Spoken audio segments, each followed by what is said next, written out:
Good morning, students. Welcome to my class. I am your assistant teacher Neha Sivade. Hope you all are good and your studies are going well also. Children, in the previous video, we have completed the topic our houses. Now today I am going to teach you soil. Means our topic is soil. Okay? Students, as you know what is soil, जैसा कि आप जानते हैं कि soil होता क्या है. What is soil? Do you know? Yes. The soil is the topmost layer of the earth. पृथ्वी की सबसे ऊपरी सतह को ही मिट्टी कहा जाता है. Okay?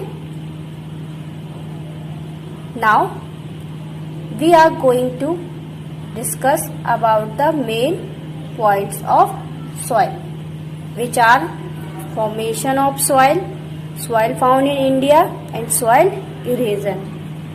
ये कौन कौन से हैं? फॉर्मेशन ऑफ सॉइल, मिट्टी का बनना. Soil found in India, Bharat में पाई जाने वाली मिट्टी. एंड सॉइल इरोजन मीन्स मृदा अपरदन. Okay, these are the main points about soil. जैसा कि हमें ये तो पता चला है कि सॉइल क्या होती है. अब ये सॉइल बनती कैसे? How is soil formed? So soil is formed by the breaking up of rocks. Break होती है. क्या ब्रेक होती है? रॉक्स मीन्स चट्टानें. Into smaller pieces. क्या होता है? चट्टानें जो कि होती हैं वो स्मॉल पीसेस में क्या होती हैं? Break. Okay, to the action of the sun, rain and wind. Means जो रॉक्स होती हैं वो टूट जाती हैं छोटे छोटे टुकड़ों में और फिर वो मिट्टी का रूप ले लेती हैं.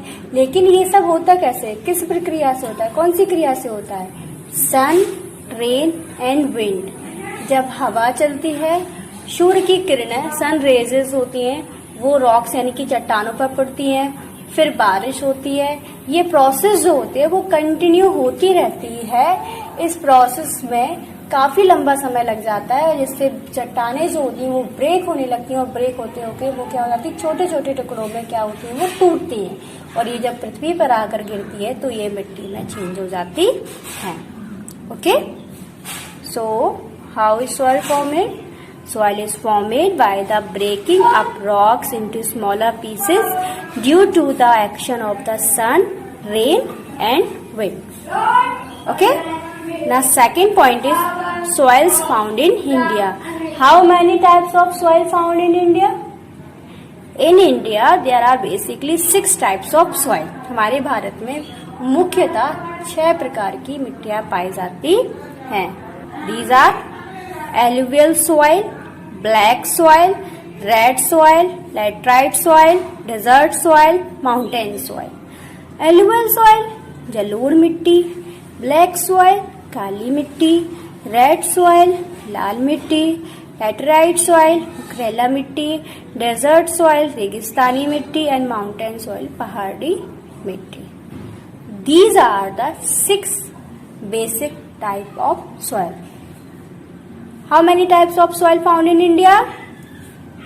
There are basically 6 type of soil found in India, which are alluvial soil, black soil, red soil, laterite soil, desert soil, and last is mountain soil. Okay, the next topic is soil erosion. What is soil erosion? Soil erosion means मृदा अपरदन. Okay, मिट्टी का कटाव भी बोलते हैं. मिट्टी का कटाव, मिट्टी का कटना. अब ये कैसे होता है? The top layer of the soil means जैसे मिट्टी की सबसे ऊपरी सतह सॉइल कहलाती है. ओके, वैसे ही मिट्टी की सबसे ऊपरी सतह सॉइल कंटेन मैनी मिनरल्स, यानी कि मिट्टी में भी कई प्रकार के मिनरल्स यानी कि खनिज पदार्थ पाए जाते हैं। In certain areas humus, this is good for crops. ये जो खनिज पदार्थ होते हैं, मिनरल्स होते हैं, वो हमारी फसलों के लिए बहुत अच्छे होते हैं। बिकॉज मिट्टी में ही तो फसल होती है, क्रॉप्स जो होती है आर ग्रोइंग इन सॉइल। किसान जो होते हैं, फार्मर्स जो होते हैं, जो फसलें उगाते हैं लाइक वीट, गेहूं की, राइस, चावल की, ओके, शुगर कैन, गन्ने की, एक्सेट्रा। तो ये सारी क्रॉप्स जो होती है वो किसमें ग्रो होती है? मिट्टी में। और मिट्टी में ये क्यों ग्रो होती है, कैसे ग्रो होती है? Because of minerals. जो मिनरल्स और ह्यूमस पाया जाता है मिट्टी में, ये फसलों को बढ़ाने में हेल्प करता है। कई प्रकार के खाद्य पदार्थ भी मिट्टी में डाले जाते हैं। क्यों? इससे कि फसल जो होती है वो अच्छे से ग्रो करती है। बहुत सारी दवाइयां भी छिड़की जाती हैं जिससे कि मिट्टी में फसल में जो कीड़ा है वो ना लगे। Okay, so sometimes heavy rainfall and strong wind, but कभी कभी क्या होता है कि बहुत तेज बारिश होती है और स्ट्रॉन्ग विंड, जो बहुत तेज हवा चलती है। Remove this top layer of the soil, ये क्या कर देती है? रिमूव कर देती है, हटा देती है top layer of the soil. Soil की जो मिट्टी की सबसे ऊपरी सतह है ना, उसको ये रिमूव कर देती है। यानी कि जो बारिश होती है, रेन एंड विंड, हवा इतनी तेज चलती है कि मिनरल्स उड़ जाते हैं और बारिश इतनी तेज होती है कि ये मिनरल्स को अपने साथ वो पानी के साथ ले जाती है। This is known as soil erosion, यही मृदा अपरदन यानी कि मिट्टी का कटाव कहलाता है, जिससे मिट्टी क्या हो जाती है? मिट्टी की उर्वरक शक्ति, जो मिट्टी की उर्वरक शक्ति कैसी हो जाती है? कम हो जाती है। यानी कि मिट्टी का उपजाऊपन जो होता है वो बहुत ही कम हो जाता है या खत्म हो जाता है। So this is called soil erosion. Okay, now come to the next point and this is there are following steps to stop soil erosion।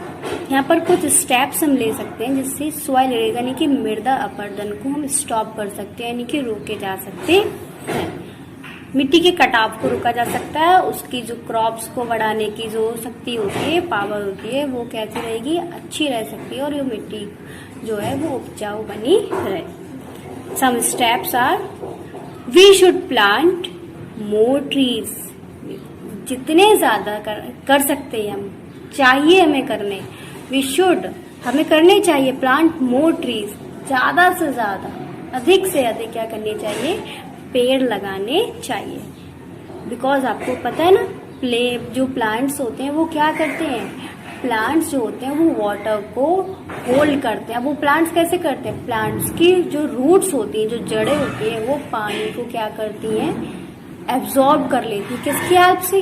मिट्टी के अंदर जो प्लांट्स के अंदर जो रूट्स होती हैं, वो रूट्स मिट्टी के साथ ऐड होकर, मिट्टी की हेल्प के साथ, जो पृथ्वी पर जो पानी होता है अर्थ पर, उसके साथ वो क्या कर लेती है? पानी को एब्जॉर्ब कर लेती है।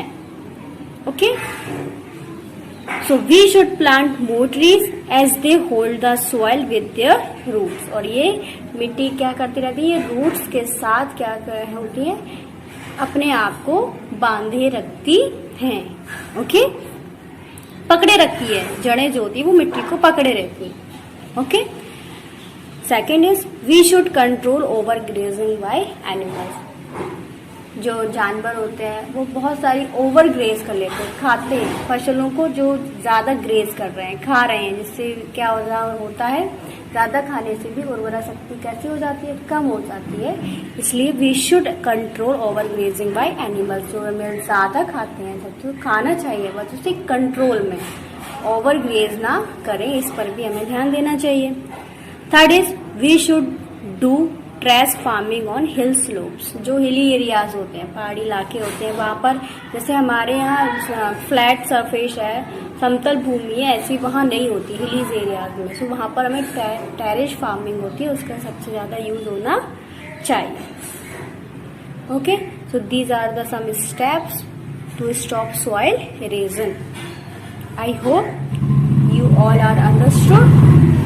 If you have any kind of queries and problems, you can ask me.